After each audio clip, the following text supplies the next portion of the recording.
Mel, I am just like so curious for in that semifinal, like 17-16, like what are, because I mean, I feel like every player has done something similar on whatever scale. Like even, a guy playing double B has like, he's like in his double B championship and he like had 14-10 lead or whatever it may be, like went down, now he's back in serve receive and like with a chance to lose the match. Like as a player, like what are you thinking in that moment? Because in my head, I'm just thinking like, miss it, serve Sarah, miss it, oh hell, I got something. Don't serve me. Yeah, no.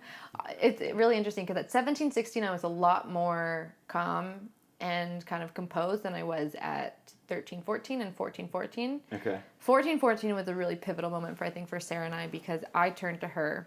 They had gotten like 3 straight aces. Like it wasn't even like rallies. Like she like aced down the sideline, aced down the seam, and then like it was like tough.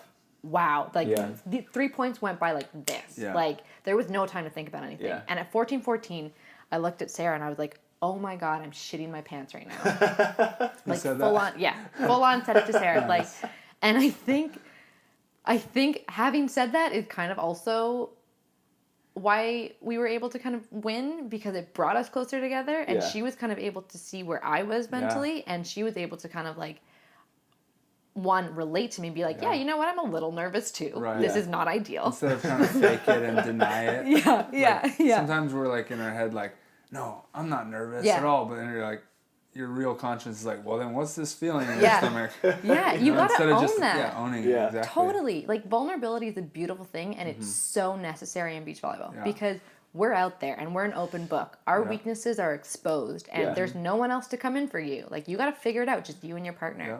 So in that moment, when you, like, express that vulnerability to your partner, and she shows that for you, and she's like, you know what? Me too. Like, she relates to you, but she's like, but you've got this. Like, I remember she turned to me and she said, I was like, I don't know what's going to happen this next play. I'm going to pass you up for 2 or something like that. And she's like, you know what? They're probably going to serve you. You're going to pass up. I'm going to set you and you're going to side out because that's what you can do. Yeah. And I was like, oh, wow. She's really confident in me. Mm-hmm. Okay. All right. Step up to the plate, Mal. And so like, that was like a turning point for us to like, grit up and even though like it was like back and forth still for a while and to a point where they had match point, I was never really nervous that we were going to lose it after that point. At 14-14 I was like, oh my God, I just lost the game, like it's over, Sarah, I'm so sorry.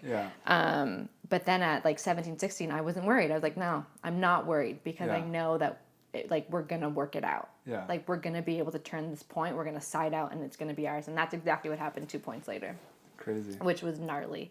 But I think like what that taught me is just like be open to those feelings that you have. If you're not feeling great, if you're feeling nervous, if you're scared, if you're not confident in your abilities, express that and like acknowledge them. Don't try and hide them.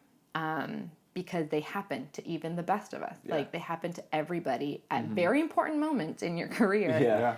And if you try and suppress it, I don't think it's smart. I don't think you will get the outcome that you want.